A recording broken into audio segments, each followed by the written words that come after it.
والصلاة والسلام على رسوله maanta waxay ka mid tahay maalmaha taariikhiga Soomaaliland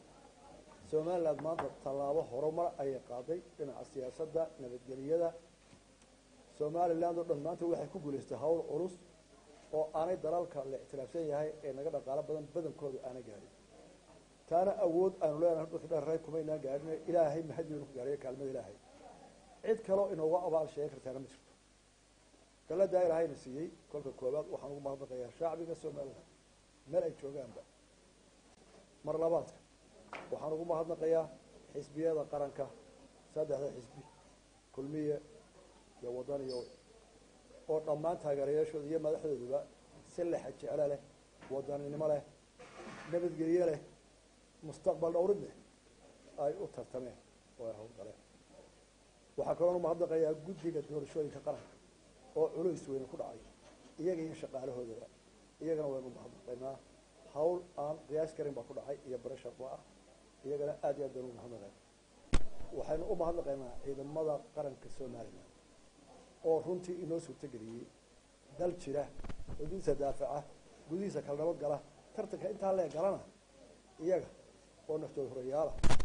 oo xaasaskooda iyo carruurtooda aan danayn ee qaranka ka horreysay iyagana ugu mahadnaqaynaa waxaanu mahadnaqaynaa saaxiibada Soomaaliland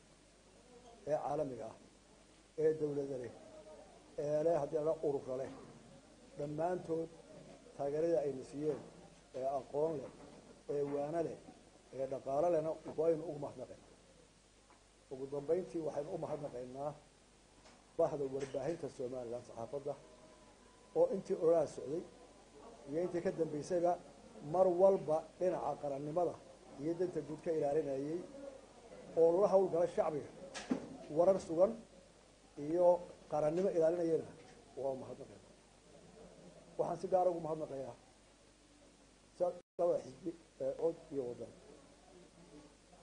oo laba xisbi oo muddo kala madaxdooda iyo taageerayaashooda yihiin gaar ahaan waxaan ugu mahadnaqayaa xisbiga kulmiye oo ah xisbigii soo sharaxay gudihiisa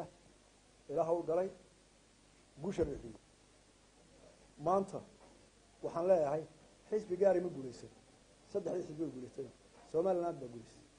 maanta ma nihin annaga iyo idinka waxaynu nahay innaga oo Soomaaliland wax kasta oo Soomaaliland ka tirsato qardo fog balaad gudnada qoyskaas kala aabiye ina hooyo iyo ina laba baa cimshir wada xisbiyada danta inta laga qaran ka hadlayo waxaan xaqiiqsanahay xisbi walba iyo hogaamiyaashooda Faysal iyo murashax ku-xigeenkiisa iyo Cabdiraxmaan iyo ku-xigeenkiisa inay u tartamayeen Soomaaliland sidan ay tahay ka wanaagsan waxa quray wadana ahayd waliba war ana hawshaas aan hayatayda hore loogu maray wala tirnida dhisba lagu tartamay xumaan iyo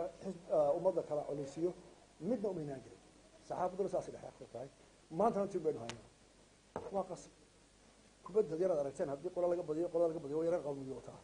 waa binaadmi waa waxayna waa abuuray haddii xisbi wax diidan yahay waa doonaynaa walaaltinimadiisa Soomaaliland laantood hore u marmayso haddaynu ka tirsanaa cadowgeena badanaya walaalkeen kii wax tirsanayaba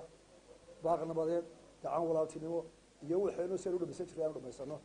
ayaynu u baaqaynaa oo ugu diyaar garoobayna waxaan kusoo koobayaa Soomaaliland maanta intay wada leedahay ee heshiiska ku tahay ayaa ka badan wax isku soo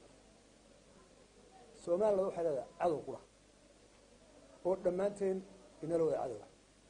Soomaaliland waxay horumar kartaa markay Soomaaliland yihiin aniga oo maanta ummaddu karaameysay oo codku badbaadisay maaha in kaliya guuleystay waxayna guuleystay murashaxii wadani iyo kii u cidba labadaba waxaan ka codsanayaa si karaamo leh oo wadaninimo ah inaanu isugu maadno dalka wada maamulo qadarintooda iyo miisaankooda la siiyo waxaan kusoo koobayaa oo ugu dambaysiinayaa dalkeena horumarkiisa iyo waxa inoo baran midnimadiisa dhexdeena kubadda wada ciyaaro xarraganayna agti garoonka marka ka baxana walaal kubadda wada ciyaaro meel ay tahay nin kasta wax tirsanaya urur kasta wax tirsanaya qof koox xisbi waxay tirsanayaan waxaan diyaar u ahay inaan la dhameeyo walaaltinimo la yiraahdo maartay gacan qabow oo walaaltinimo u fidiyo isdhageysano waxa leexay garab yeeshaan la siiyo weliba wixii culaysa anigu aan qaado waayo anaa la karaameeyey anaa laygu leeyahay inaan wixii haddii cid ugu tiirsanaya in aniga lagu tiirsado iyo xisbiga kulmiye ahaana saasaan diyaarunahay ugu dambeynta waxaan u mahadnaqayaa madaxweynaha jamhuuriyadda somaliland iyo xukuumaddiisa oo maanta halkaa aynu joogna ina soo gaarsiiyey nabadgelyo iyo culayska intaa leegay qaadeen waxaan qodobkayga ugu dambeeya waxaynu tacsi u diraynaa dadkii inagaga dhintay mudaharaadyadii waagii dhaweyto oo runtii nasiib darro ahayd inay ciido inagaga dhimato kuwii dhaawacnana ilaahay caafimaad degdegaa siiyo waxaynu ku ducaysanaha somaliland oo mida horumarka cadowgeena oo farxin cadowgeena oo jaba